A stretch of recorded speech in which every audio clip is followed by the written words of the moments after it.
This is The Joe Gaither Show on BamaCentral.com.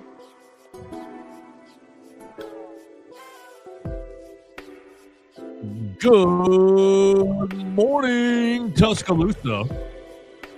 Good morning, Tuscaloosa, Internet World, West Alabama. How are we doing today on a Monday? It's the Joe Gaither Show on Bama Central, BamaCentral.com. Hope you and yours are doing well, ready to have a huge week, ready to talk about A-Day, because that's what we're going to do today on the Joe Gaither Show. We're on the Bama Central YouTube channel, on the Bama Central Facebook page. You can read us at Alabama Crimson Tide on SI. Check us all out on your favorite podcast platform, Apple Podcasts, Amazon, Spotify, wherever you get your podcast. You can find the Joe Gaither Show on Bama Central. We are live in the Derek Daniel State Farm Studios right here off of McFarland Boulevard, just past the Tiger Rock on the left. Call Derek for all of your insurance needs at 205-758-3391. Like a good neighbor, Derek Daniel is there. We're happy to be broadcasting live down in the Derek Daniel State Farm Studios. We're also presented by Purple Turtle Roofing. You can find Purple Turtle Roofing at roofturtle.com for all their products and services, and to schedule your free roof inspection just right there on the website. You can set that up. It doesn't matter if you've got a metal roof or a shingle roof. Purple Turtle Roofing can take care of you and give you the peace of mind that you deserve as you live in your home. We appreciate Purple Turtle Roofing for sponsoring the program as well. We're hanging out with our friend Theo Fernandez. Follow him at Theo Fernandez _ as he is covering all things Alabama athletics for BamaCentral.com. Really focusing on baseball during this spring season. Tough weekend for the baseball team, but that's okay. Theo we might get into that today. We might not. Mostly it's going to be all football. But Theo, you have a good weekend. Thanks for being with us. You ready for a new week? How are you, sir? Doing great. I'm fired up. I'm ready to go. And got to watch some football on Saturday, so can't be upset about that at all. Absolutely. You got to watch a lot of football on Saturday. I'm happy to report Alabama won victory for the Crimson Tide on A-Day. So a lot of fun. It was fun. It was a warm day, but not too hot by any means. I'm laughing at my colleagues because Hunter Stiver and Katie Wyndham left with big old sunburn. Katie was using sunscreen. I used zero sunscreen and came away very, very fine on the sunburn. Just a small little like singe, but no big deal. I'm naturally inclined to battle the sun. And we have a head start on the summer tans now, right? It's awesome. Blessing in disguise. Absolutely. It is awesome. We saw 2 hours of football. And Theo, I've been struggling in my brain for the last 36 hours or so, roughly, since we left Bryant-Denny Stadium. I've been struggling with deciphering how I want to approach the today's show, because as soon as Keelan Russell's first series got finished, the overreactions started from Bryant-Denny Stadium, and they just continued all through the rest of the day and the afternoon and the evening as the narrative just took off. That he's the chosen one, that everybody's going to be, following his footsteps, that there's no competition. And we'll hear a voicemail here in just a minute that I think characterizes it as 70-30 between he and Austin Mack. And so I'm having a hard time deciding how I want to decipher a lot of things from A-Day. It's the quarterback play, it's the running game, it's the offensive line play, it's the offensive line personnel decisions. It is the reps, how the reps were divided, who was going up against who at what time, and how many reps people got. I think a lot of narratives and a lot of context gets lost in simple tweets that, oh, wow, what a throw, Keelan Russell to Sadarian Morgan. I think there's a lot of things that get lost. And I'm walking out of Bryant-Denny Stadium encouraged by a lot of things, discouraged by a handful of important things, and also trying not to overreact to certain things. I'm trying not to overreact to some things that my eyes told me, and some things that my eyes might have tried to tell me, but my brain said, no. Think about everything that you're seeing here, Theo. So I'm having a hard time this morning getting everything kind of parsed out and deciding what I want to say, deciding what I think about everything that we saw in A-Day. So I'll just ask you a big picture question, because you didn't do You weren't a part of our basically courtside. No, our just a minute right after the scrimmage because you went over to cover Alabama and Arkansas. So I'll just ask you, what's your biggest takeaway? What did you think in Bryant-Denny Stadium? Where are you with this team? Where did your mind go as you were working your way over to Sewell Thomas Stadium to get ready for baseball?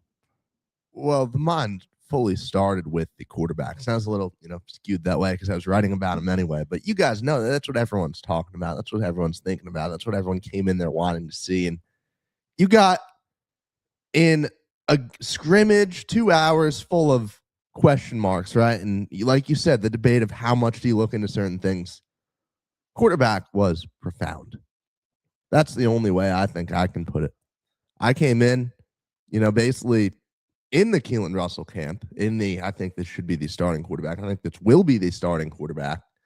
And what Austin Mack needed to do to gain some traction was go out and show that he could be a polished football player, right? Maybe you're not making some of the throws that Russell is, but hey, look, I can command this offense. I'm not going out there making mistakes. I'm completely in control of the game. I'm a veteran. It didn't feel like I was watching all that much of a veteran there, and it felt like I was watching two football players who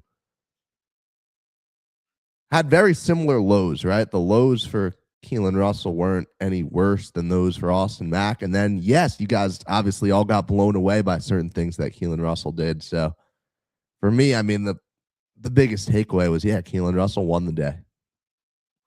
See, that's my biggest fear there, Theo, is that I don't think it was as emphatic. You said had to do things to gain ground. Austin Mack had to do things. Let's remind us. What ground is he making up? He started the day with the ones. Yes. What ground is he making up? He's not making up. He's in the lead here. He is in the lead of this quarterback competition. That is still. Yeah. One of them had to take the start, and whoever took the start is ipso facto in the lead. 51-49. Fine, that's fine, but there's no ground to be making up here. You're not sitting here like acting like he's 5 steps behind Keelan Russell because he started the day. He started with the ones. Played with the ones more than anybody else. He played with the ones more than playing with the twos and playing with the threes. Keelan played with really everybody, the ones and the twos. I think that you still have a very close quarterback competition, and I think when you take everything into context with what Kalen DeBoer said after the scrimmage, then I think you're going to go. You're walking into the summer, not very far off from where you are in the spring, and you're setting up the fall, not very far off. I think you're still going to have a full-on quarterback battle through the fall. Now, do I think it's very, very much a 50-50 deal? Yeah, I do, because I think Keelan showed a lot of talent. I think he showed you a lot of the things that you want to see, that you're excited about with him as a quarterback. But I don't think Austin Mack did anything bad that says, oh, he can't be the guy. He's not the quarterback there. I think that he went out there. I mean, he ripped a 30-something 40-yard ball right over the middle to Ryan Williams on a play. Ended up throwing a touchdown pass to Lassie Brooks. So wasn't asked to throw the ball near as much as Keelan Russell. You come to find out after the scrimmage, maybe he's dealing with a little dinged up minor injury situation. Who knows what that's going to be, because Kalen DeBoer was extremely, extremely coy about that, gave no indication of what it was, but only threw 12 passes. I mean, Keelan threw over double the passes. So you get more opportunities. That's where I'm having a hard time deciding, okay, what did my eyes really tell me? We obviously saw more than double the opportunities for Keelan Russell. Is that the injury that he's that Kalen DeBoer is telling us about in the post game? Is that what is limited, or is it, well, we really love Keelan Russell, we want to give him all the opportunities to take this job, we want to see what he's got today? What is the angle here for why the rep disparity happened? And you can basically take that any direction that you want to take it. Do you want to take it into, well, Keelan Russell's the man, of course he's going to get double the opportunities than Austin Mack. He was playing well. Or is it fair to say, well, maybe he's dinged up, maybe there's an injury, and he comes right out? Basically, right out in the press conference. Oh yeah, that was the first question. Why didn't he get the same amount of reps? He said, "Well, we're dealing with something. We had him limited. He was limited throughout the week. He's going to be fine. He is fine." And so like it's hard to decide for me where like you've got the 4 touchdowns that we've written down, but 2 of them, right? 2 of them were in red zone. 2 of them were in live action. You threw a 4th down to Marshall Pritchett, and you threw a 4th down to Lottie Brooks for Keelan Russell, right?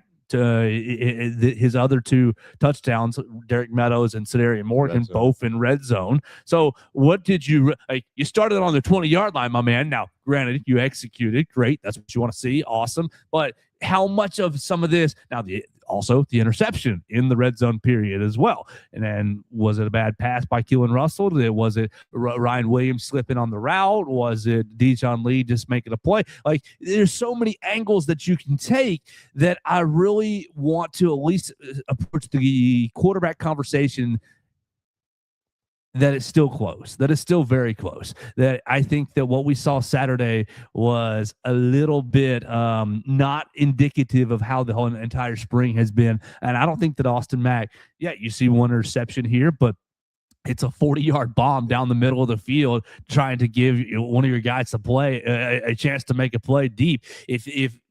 If that's a live action play, as soon as Dre makes that interception, he's getting tackled on the 10, he's getting tackled on the 15, and the defense has 85 yards behind it to, make it not hurt so bad. I'm not really upset with taking a shot play and ending up with an interception there. I thought Austin Mack played fine. My biggest issue is the run game. You had no run game the entire day still, and so how does that impact the quarterback play? I think that it's such a huge puzzle, Theo, of, who's healthy? Is Austin Mack actually healthy? Is Keelan actually healthy? What are you doing with the run game? Do you have any sort of balance? Does the defense respect you in the run game? Does that open up your passing? Like, I just think it's a huge puzzle. And while Keelan did wow me, and I walked out of Brian Daly thinking, wow, he is still as talented as we thought he is. I just don't know if it's as head and shoulders. Oh, he's the guy with like no chance. The competition's basically over. Austin Mack fighting from 5 steps back to catch up. He started the day. Austin Mack started the day, and I think he played fine enough to keep this thing close. Yeah, no job was won or lost in Saturday's scrimmage. But when we look at this, like we've got to base 3 months of football discourse off of what we saw out there, right? Because we're not no more access to the team until July, and all these clips have time to simmer, right? And everyone's been going crazy over the Keelan Russell clips from the day because the good stuff was very good, and understandably, like he put more impressive tape out there than Austin Mack. I don't think anyone would argue with that. I don't think like Kalen DeBoer doesn't seem like he would be making something up about a guy being hurt, which is what some people on Twitter seem to be arguing for some unknown reason. I do not at all think that's what happened. I have no reason to doubt that. Austin Mack was probably dealing with something. You guys shouldn't be surprised by a player being dinged up in Alabama football practice.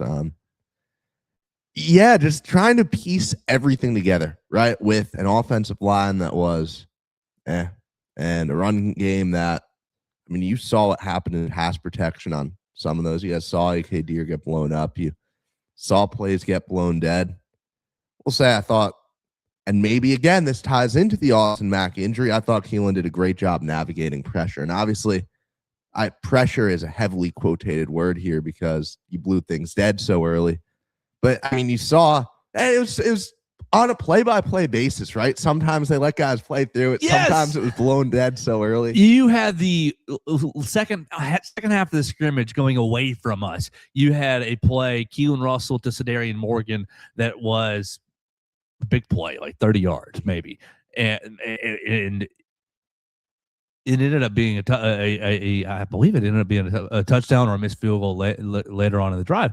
But he definitely got touched. Russell definitely got touched. He's fine. I let him play. Like, I'm not sitting here being the referee police, but like what I'm trying to say is the stat line is a little funky. It's a little gray because made up. Right. Because they let that play happen. Well, you still chart, on that play 1 of 1, 40 yards. Well, you take 40 yards away from that. The total was nice for Russell. We had him at 242, and great, that's nice. But if that ended up being 20 of 32 because that's a sack and 200 yards, and does it end up being a field goal or a touchdown later in the drive? You don't the rules are so gray that it's don't take too much away from this because. Oh, well, we'll let him have that because, of course, you didn't actually sack him. And, it's just a weird. I just have a hard time taking huge jumps from A-Day. And I always do every year. Yeah. No, I'm completely with you. Comment here. AK Deer did his job when he got destroyed, though. That's from Dax.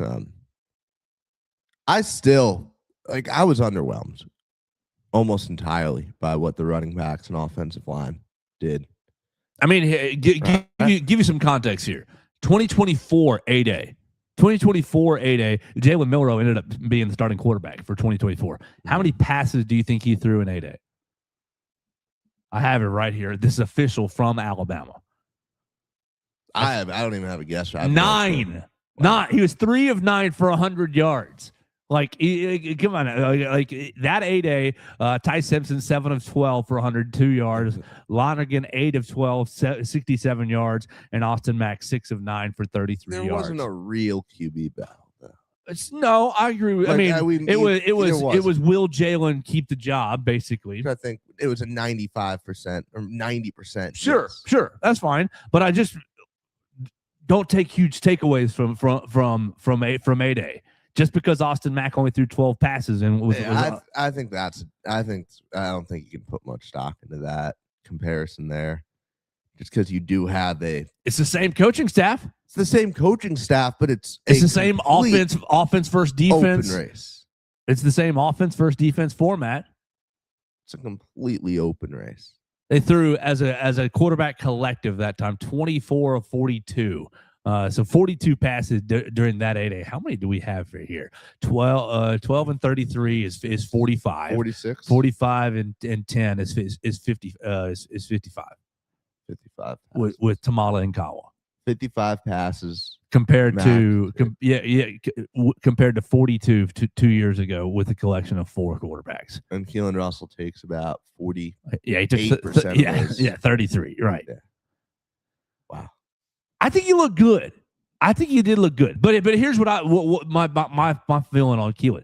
Keelan reminded me of you remember those, the stories you always hear about of the musicians who I gave a kid a saxophone and he just naturally knew how to play it, or I sat him down at a piano and he just started playing Beethoven, and where'd you learn that, kid? I don't know. I just know it. It's like that when I watch Keelan. It's like sitting a kid down to the piano and he just starts playing music. He just feels it. And so I recognize the absurd talent. It is there, but there's just a little bit of this kind of improv feel and now that might be what you need. That is what you need because the running game, if the running game is going to be as booty, as pooey as it was, like think about any stinky word that you want to use right there, because it was that stinky on and of course you can get into the offensive line pairing. So the puzzle is so big. Is the offensive line that we saw on Saturday going to be what starts against Eastern Carolina against Eastern Carolina this fall? Probably not. So it's what are we really gonna jump off a cliff for the running game from A-Day? Let's not do that, but I want to. I'm much more likely to do that overreaction than to do, Keelan Russell is the quarterback. He's the guy. Can Keelan win the job? Yes, completely. Can Austin win the job? Yes, completely. Is the running game still bad? Yes, it's a huge concern. I think that if you're going to have such a bad running game, maybe you need a magician at quarterback who's just out there getting 40-yard plays. It's 3rd and 11 because you haven't run the football on 1st and 2nd down. Keelan Russell, save us. Here's 45 yards. And I completely agree with that sentiment. And that's I came in probably at 60 to 65% Keelan Russell wins the starting quarterback job.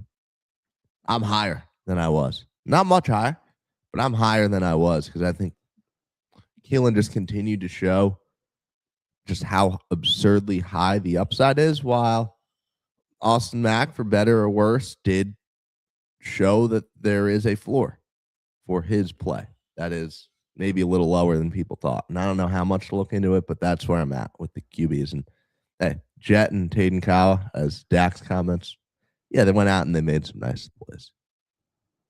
I think it's more about defense being good rather than having 4 new offensive linemen. And I mean, that's the problem. Like, how do you parse through A-Day? You got a defense that didn't you didn't have Bray Hubbard or Zabian Brown out there.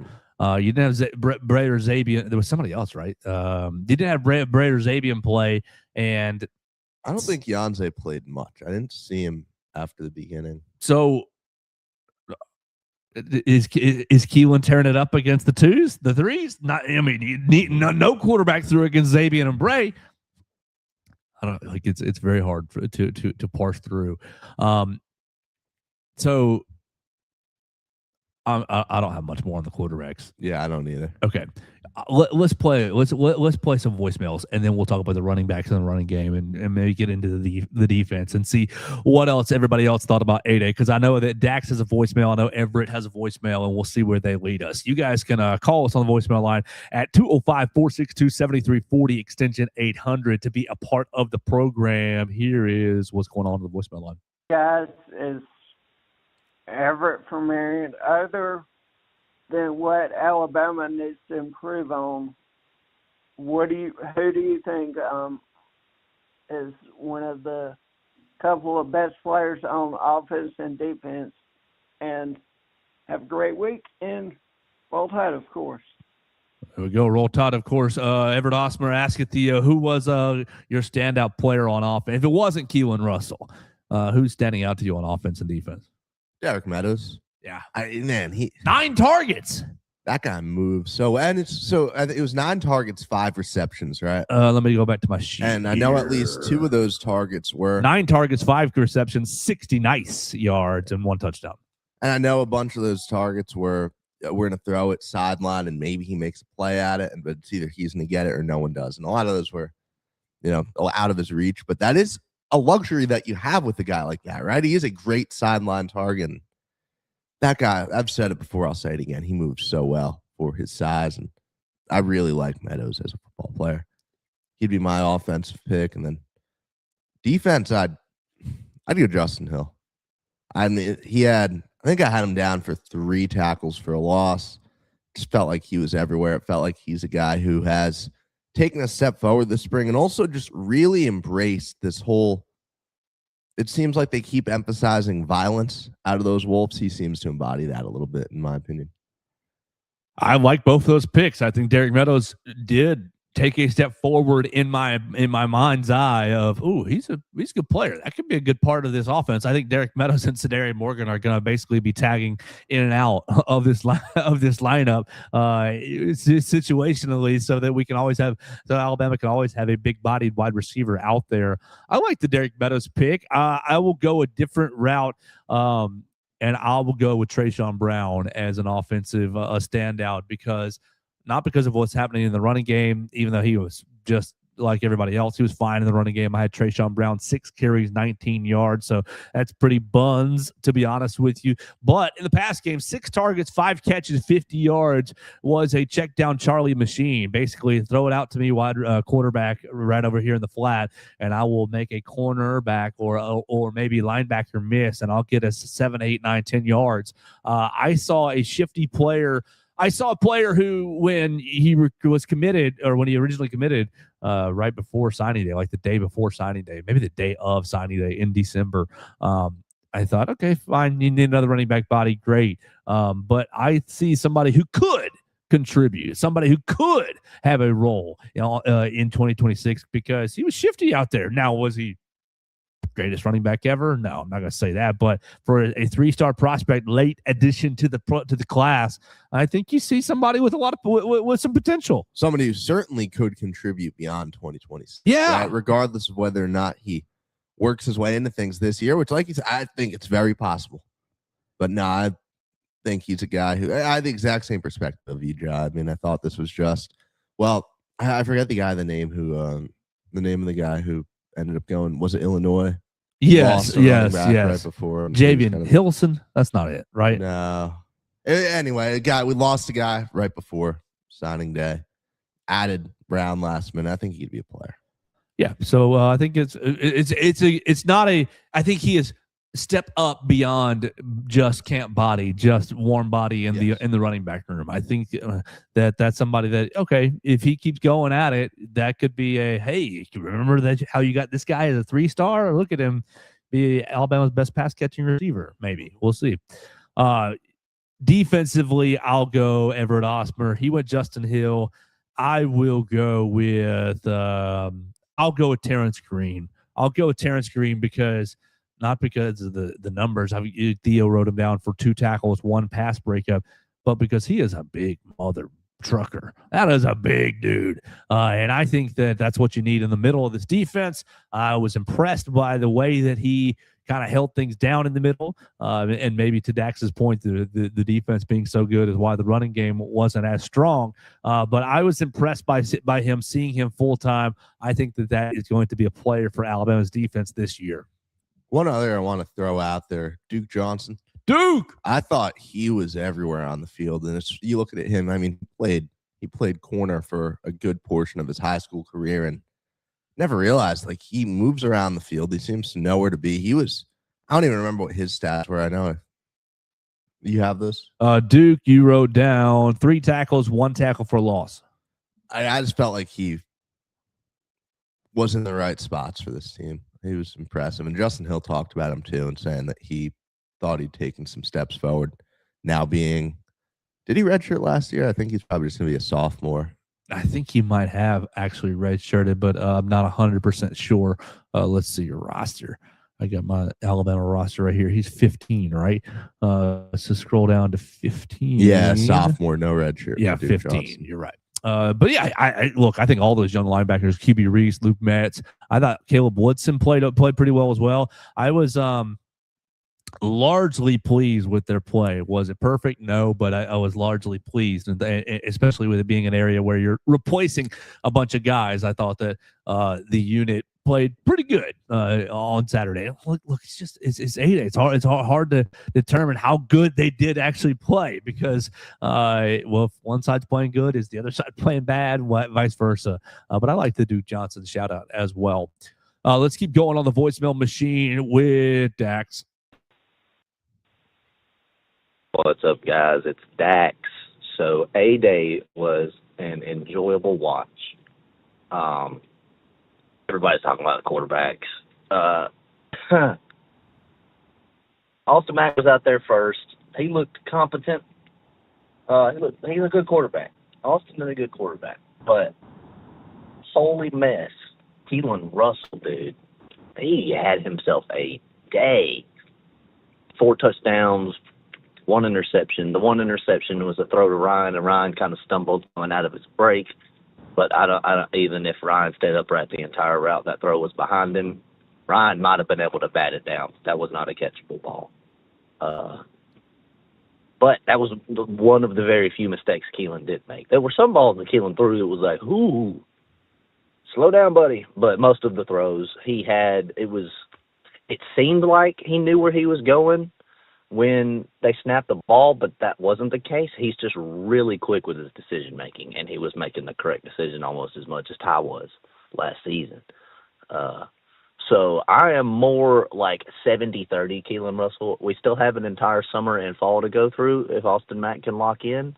I heard that Austin Mack was a little banged up via Kalen DeBoer, so it kind of makes sense as to why Keelan was getting 80% of the dang reps at A-Day. Jet Tamala and Taden Kava both look pretty good in their reps too. Running backs, Daniel Hill looks a lot slimmer. He is actually hitting the holes with authority now. But the Kevin Riley, I don't know what happened there, but there would seem like he would try to hit a hole and it would collapse immediately. But our D line and linebackers were looking pretty dang good stopping the run game. But the surprise of the day was Mr. Trayshawn Brown. That dude, low center of gravity, able to cut like the Dickens, and he was actually running through contact. Like, I didn't see him fall backwards a single time. Every time he'd get tackled, he's driving the legs and running forward, and he can juke somebody out their shoes. I tell you what, he made 2 defenders run into each other one time. And that was funny. But I'm just happy for Trayshawn. Dude was severely underrated out of high school. Severely.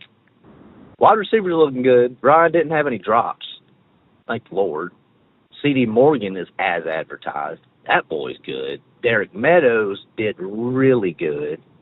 Marshall Pritchett caught a touchdown.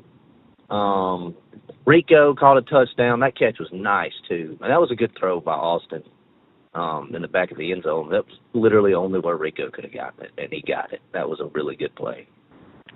The DBs, Jordan Edmonds, dude, that boy was covering his receivers up like nobody's business. It was gorgeous. We picked up a gem with Jordan Edmonds. I saw Tyra Edwards all over the field, but I didn't really see him make any plays. But I saw him, like, at the ball whenever it was being caught by somebody. And he's also freaking massive for a DB. It's ridiculous how big he is. Overall, I had a great day watching there. The right side of my body got a little toasted. I was sitting in the south end zone corner of the field, about 20-yard line. Obviously the side that the sun was not shining directly on, but still got me a little bit. But yeah, had a great day. I'm in the Keelan Russell camp for sure now, but it's not over. I don't want everybody to think it's over, because it's not, but it kind of is, but it's not. So I don't think I missed anything, but y'all will definitely cover it completely. So roll Tide, boys. There we go. Dax on the voicemail line. Theo, what'd you think? What's your biggest thought from his call? Yeah, Edmonds, that could have just as easily been my shout out. He made some plays out there for this team. Was it Rico Scott or was it Lassie Brooks on that touchdown pass? I thought it was Brooks, because Brooks had 2 I'm about touchdowns. to look back at it. Brooks caught the second 4th down, right? Brooks caught one of the 4th downs, but I think he's talking about this one from Austin Mack, the Mack's actual touchdown in the back of the end zone. I had Brooks as catching Mack's touchdown. Let's see. Yeah, that's. Oh man. Anyways, I'll watch this video back. But I do think it was Lassie Brooks. Let's get into the running game, because that's really what I'm kind of walking out of Bryant-Denny Stadium freaking out about. You are still having major concerns in the run game. Kevin Riley, 10 carries, 12 yards. Daniel Hill, 12 carries, 31 yards. A.K. Deere, 4 carries, 2 yards. Trayshawn Brown, 6 carries, 19 yards. And I had Khalifa Keefe with 1 carry for no gain. So very, very buns in the running game again, but I want to not overreact as much as I could. You're thinking about it, who is playing with the ones, and you had Javen James playing right tackle, and you had Mile Waldrop playing left guard. And both those guys, I think, will be up for replacement when fall camp actually gets going. And maybe Javen James isn't going to be replaced. Maybe Javen James is going to be your right tackle, because it definitely seems like they're moving in the direction of Michael Carroll. You're going back to right guard. We recruited you as a right guard. You played right tackle in a pinch. You're going back to right guard. It certainly seems like that's the direction you're trending in. The one thing I liked about the offensive line, Theo, is the fact that the 1 group and the 2 group and the 3 group all stayed the exact same every single time they went out there. Nobody shuffled positions. Nobody shuffled. Well, you were with the 1s last group. You'll be with the 2s this group. You'll be with the 3s the next group. You'll be with the 1s. No shuffle. It was all the same 5 unit, the same 3 groups of 5 went out there for each unit. So I did appreciate that. Everybody stayed in the same positions. Everybody stayed with the same partners. All the lines stayed with the same set of 5. I thought that was a good sign, a good thing. I do think that Nick Brooks needs to be one of the starting 5 offensive linemen. And I think that I would play him at right tackle and let Michael Carroll go back to guard. I wouldn't be, I would kind of. You'd play Brooks at right tackle? Yeah. Yeah, I did. I think I would. I think I would. I think I would. I think he's going to be able. Yeah. I think he's pretty. I think he's got really strong hands, and so I think at the point of contact, I think he can be really good in the run game. Now, I wouldn't be upset if they ended up being Brooks at guard and Carroll at tackle. But I think I probably would if I was in charge. Now, I'm not in charge, but I think I probably would. And then William Sanders was not in any sort of pads, but he looked like he looked like Super Size Me, the Hulk, in his athletic wear on the sidelines. I think that you need to be prepared for him to play left guard in place of Mal Waldrop. I don't think that Mal Waldrop is long for this starting left guard role that he took on at 8-8. So it's really hard to do backflips over the run game, where I think at least one left guard is going to be a different position. Maybe Javen James plays right tackle. But I do think this offensive line still in a work in progress state. And so while the run game was bad, I don't know if it's time to jump off a cliff and panic yet. I still don't quite get the move to put Michael Carroll back at guard, if we're being honest. I think it has to do with the potential for lots of monstrous defensive tackles in the SEC, lots of really powerful defensive tackles, and you're going to need your guards to be. Look, you look at what's going on. Look, I like Grayson Delgatti. I think he played pretty well on Saturday. I think he looked pretty competent on Saturday, but he might need some muscle next to him. He might need a little extra oomph next to him. Nick Brooks and William Sanders don't bring that. Maybe they do. Maybe they do. But I think you is Michael Carroll your best offensive lineman? I would say yes. Yes. And so I think you might use him as where do we need the most help? He's an A+ guard. Yeah. In theory. He's a B+, A- tackle, in my opinion. So play him where he's an A+. You just said you didn't get it. Positional value, man. What my biggest worry is, especially, not trying to look too much into what the tackles did, but also there were areas of concern with those guys. I'm far more concerned about not being able to find two good tackles versus all these guards. I feel fairly confident in two of them stepping up and playing competent football for you. I struggle to understand the logic of not locking down one of your two tackle spots and saying, here's a guy who can play this position very well. We're happy with this. You have so many guys at the guard position, man. And I agree with you. I think Sanders will start on the left side. And you've been high on Nick Brooks. I absolutely understand the hype. And you'd think that him or somebody could step up and play quality right guard for you. I fundamentally don't agree with Michael Carroll not being a tackle. Would you rather have Michael Carroll as a B+ at tackle or an A+ at guard? I mean, what's the replacement? Javen James was what on Saturday? A C+? Yeah, he was a B-. He was fine. I mean, you didn't have bad pass protection. That stood out to me. Now you didn't have big holes in the run game. You talk about. Don't you want Michael Carroll down blocking, opening up holes in the A gap? I mean, you talk about the idea of you got to prepare for some beasts at defensive tackle. What about the edge rushers? I mean, you have to be just as prepared for that. And I don't know. Interior pressure blows up your play way faster.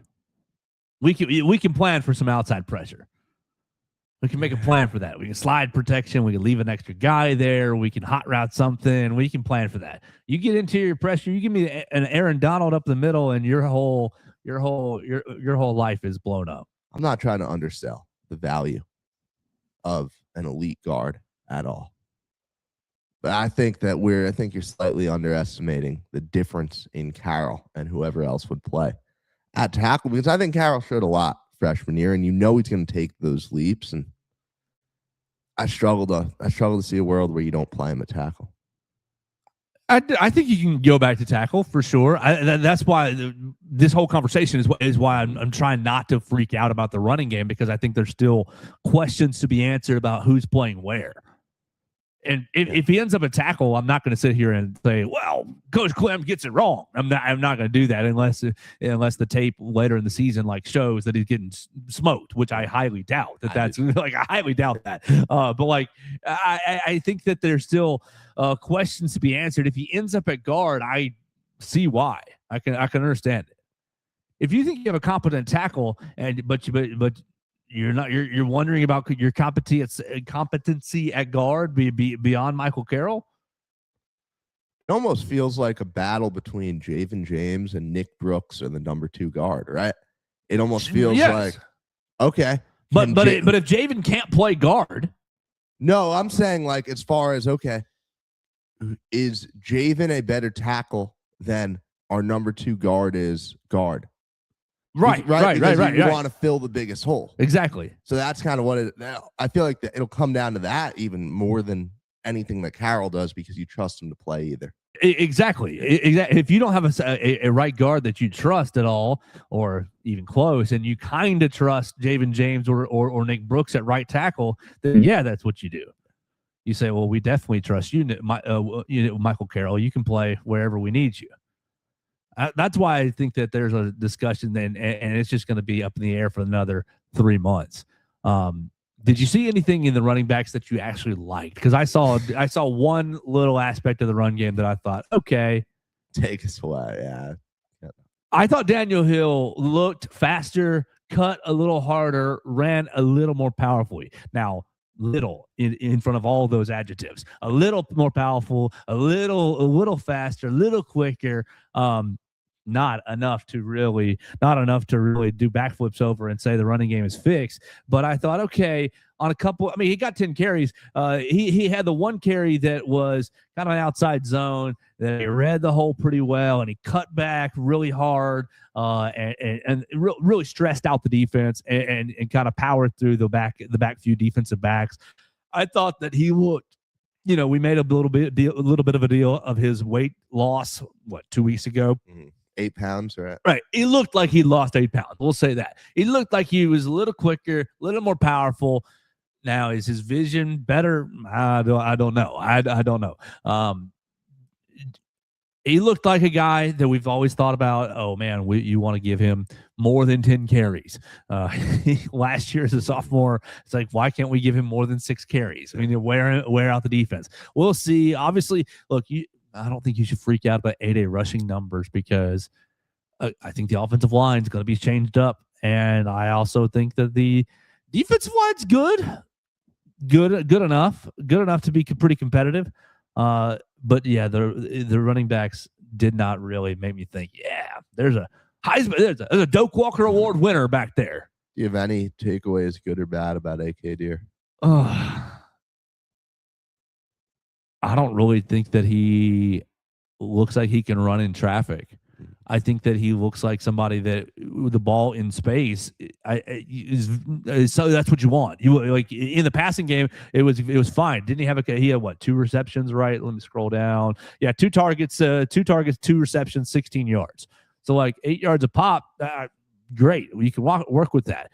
4 carries, 2 yards. You can't work with that. So yeah. I think that you're really struggling with AK's vision in traffic. I think you like his potential open field speed, but I don't know. I'm backing off. I'm backing off my AK Deer love a little bit. Yeah, I don't hate that take. And I just look at Daniel Hill and how much does this little bit extra speed move the needle with them? Not very, very little. Right. I don't know. Obviously, every incremental increase at the SEC level, yes, it's going to be impactful. Sure. But marginal percentages here. I think I'm a lot closer with Daniel Hill to saying, yeah, this is probably your lead back at this point, right? I think I lost, and honestly might be one of my bigger takeaways from A-Day. I think I lost some of the belief in AK Deer to really run away with this RB1 role like I was kind of hoping maybe he could do. this offseason. Daniel Hill, I think, is a perfect running back too. I still don't know what he does as a lead back, and you're not happy with it. It's not an ideal world. But can't you give him the ball 20 times and just say live and die with it? I think you can. Can you? I think that's I think it's a caveman approach, but I think that I think you could give him the ball 20 times, and the first 8 times you're like, 1 yard, 2 yards, and then it starts to just break open. And maybe it's wrong. Maybe that's a caveman approach, and it's wrong for this day and age of football. Maybe he's not that guy. It's just kind of what I still feel. I feel like you could operate that way. Now, I don't really think the Alabama coaching staff will. No, you can only take so many first half, 2nd and 9s at the end of the day. And we saw that time and time again last season and the impact it had. And it's like, do you have the tools in this running back room to not fall behind every series? And to also keep pressure on the defense and allow whichever one of these QBs that it is that has the ability to throw these deep balls, do you give them the opportunity to do it? I don't know. I don't know that you do. This aspect of the offense is why I walked out of Bryant-Denny Stadium thinking, Keelan was nice, but I don't know if it's enough. Austin has a good arm. I don't know if it's enough. Those wide, because I thought the pass catchers and the passing game was, that's nice. That's fun. That can work for you. I thought you had enough guys catching the football, getting open, making plays in the passing game, and I thought both quarterbacks played well enough to where, that could work for you. But you put all the pressure on that group because you can't run the ball at all. I don't know. It's just not a very encouraging prospect for me in 2026. It's just all these things compounding, man. The yes questions about the run blocking, first of all, the questions about the actual running backs, and then, back to the quarterbacks. You alluded to this idea earlier, the idea that, if this is going to be what the offense looks like, you almost need the improvisation of Keelan Russell back there to give yourself a chance. But this team is not going to go very far if the running game really does end up like this almost doomsday scenario we're outlining. William Sanders, I hope you get better soon. Today. I hope you got a couple months. You got to be 100% when you take that field. Golly, the offensive line just still has me feeling pretty concerned about the future of this. Now, all right, just a few minutes left here, Theo. And Dax is right. I did find it on the video. It was Rico Scott. I will update the BamaCentral receiving chart to show that that was on the opposite end of us, and it sounded like, based on Dax's voicemail, that was on his end of the stadium. So a lot of fun to be there, but a little bit difficult to keep up with all the action, which is a-okay. Better to be there than not. Last thing for us, let's talk about the defense. What was the biggest takeaway for you? Because to me, I said it already, but Terrence Green was a big mother trucker, and you've got defensive backs coming out the wazoo. You've got you didn't have Bray and Xavier, and you barely noticed it. Red Morgan is so good, man. I was in his camp earlier. I'm leading it right now. He is a phenomenal football player. You saw him in coverage so many times. You saw him on Noah Rodgers get hurt on the play, but you saw him lock up Noah Rodgers in the end zone, which, man, that's a question mark there. We're just not going to know, right? Not for a while. It'll probably get reported here pretty soon. But honestly, tell me your perspective, Theo. It did not look good to me. It did not look good. You saw him go down.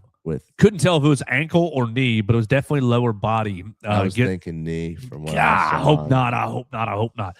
But was helped off the field from the end zone, and then 15 minutes later, roughly 10, 15, 20 minutes later, was pulled right in front of us on a cart in no pads and looked pretty unhappy.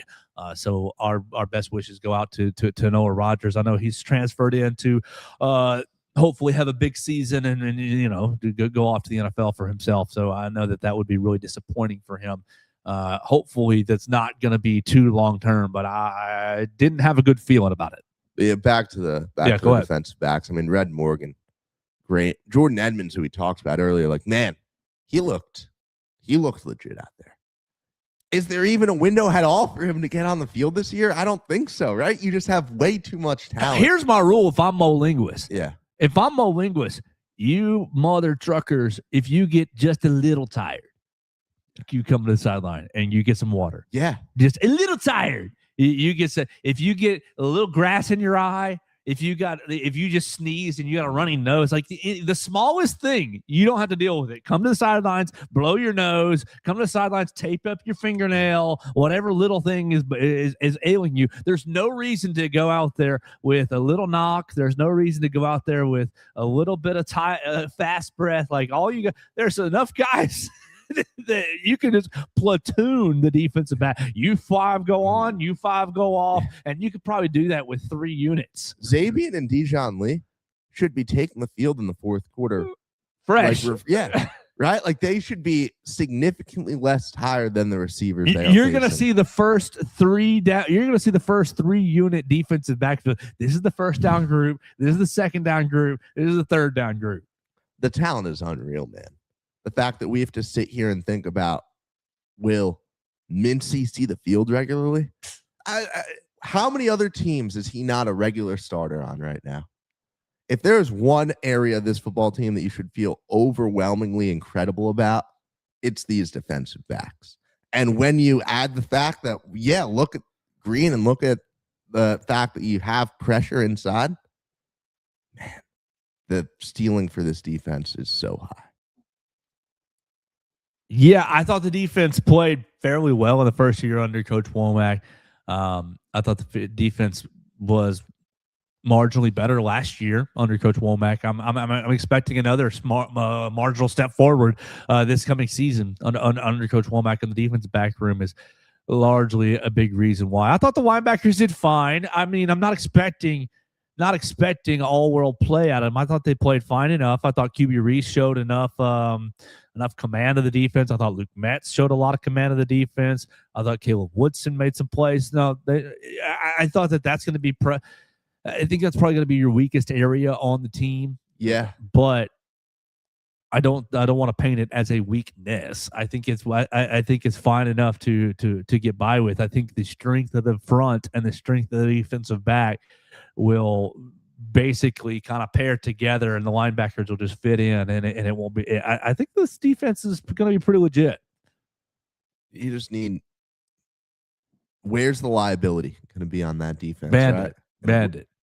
Will it exist? How much of a liability are we looking at? Like, I think that's kind of what it comes down to is you're only as strong as your weakest link. What is your weakest link, and how weak is it relative to what else you're rolling out? Yeah, bandit in third and short, third and medium, where you could run or pass, and you can manipulate the edge of the defense. That's probably where I would be concerned about right now. If you get them into third and long, you get anybody into third and long, I feel like you're going to be feeling pretty good because of the defensive back room. But in a situation where it's 3rd and 4, and I can run QB read, or I can run any sort of RPO, I can run any sort of kind of motion action. Yeah, I'm a little concerned about the edge of the defense still. I think Yanzi's going to be a really, really nice player this year, but that's only going to be one side of the defense, one edge.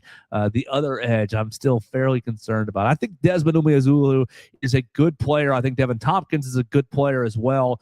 I think they both have specific strengths, but they both have specific weaknesses. And if you attack those weaknesses, I think you can have some success. But, I mean, it's an 11-man unit. We'll see how they all work together. That's the biggest key. Agree. All right, Theo, any other Mayday thoughts? Crowd was fine. It was not 80% of the lower bowl. No. Was it 6? No, well, the other end was dead empty. It was 18,000 total. If the lower bowl, if both end zones were pretty much empty, what's the max capacity? 50% of the lower bowl? Yeah, 25,000, 15 to 18K. Yeah, but that's okay. I mean, is the fan base dead? Do people not care about Alabama football anymore? A-Day is dead. No, they've killed A-Day. No, they've killed it. It's not coming back. We're not going to have A-Day next year? We're going to have it, but it's not what it was. Well, it's never going to be what it was. Yeah.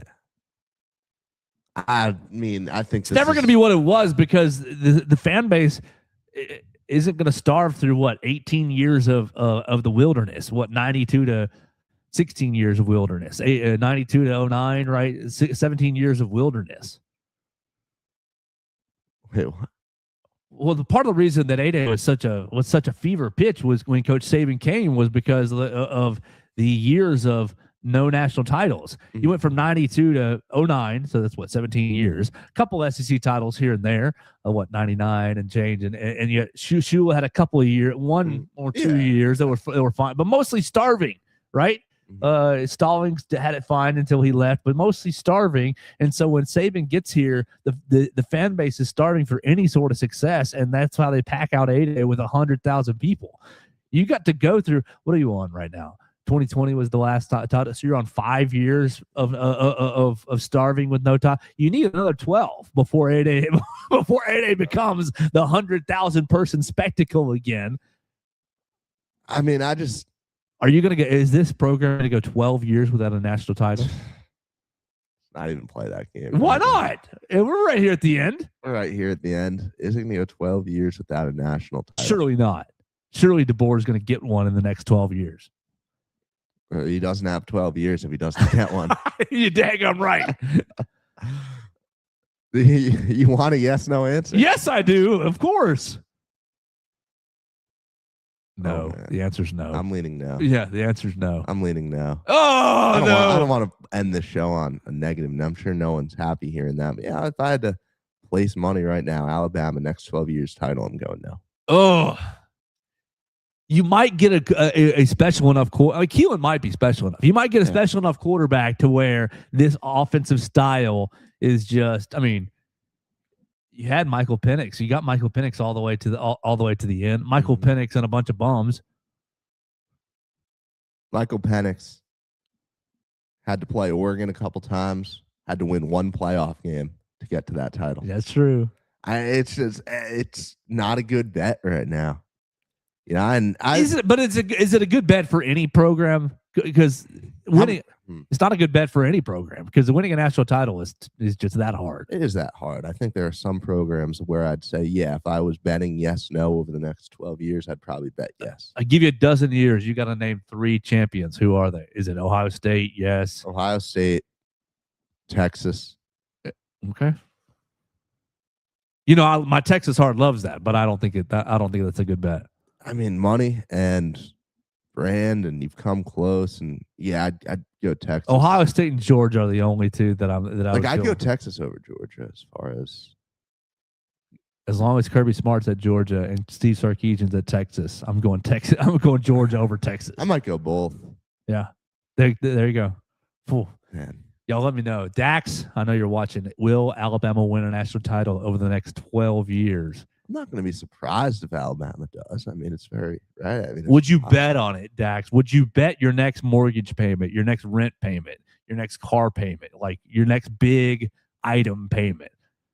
Ooh, I would not. I don't think I would bet my next mortgage payment on it. I wouldn't. Oh, no. So we'll see. It was a fun A-Day.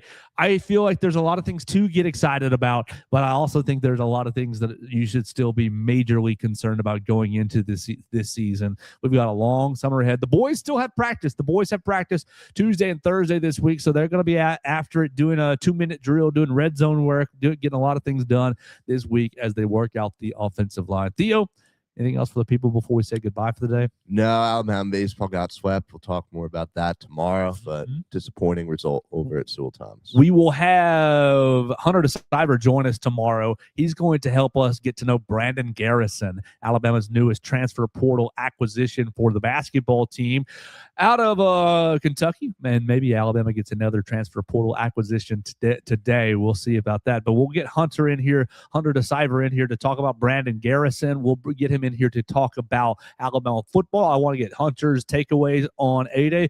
Hunter was really solid at the end of the NCAA tournament, so we'll see his measured perspective on Alabama A-Day. We'll see if he's crowning Keelan Russell the champ or not. We'll find out tomorrow with Hunter DeCiver. We had a lot of fun today. We appreciate Purple Turtle Roofing for sponsoring the program. You can visit them online at roofturtle.com. You can call our friend Derek Daniel for all of your insurance needs at 205-758-3391.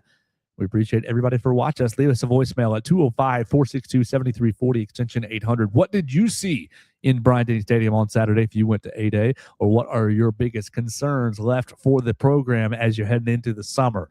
So we'll got a lot more to talk about, and we'll do it again right here tomorrow on the Joe Gaither Show on Bama Central, BamaCentral.com.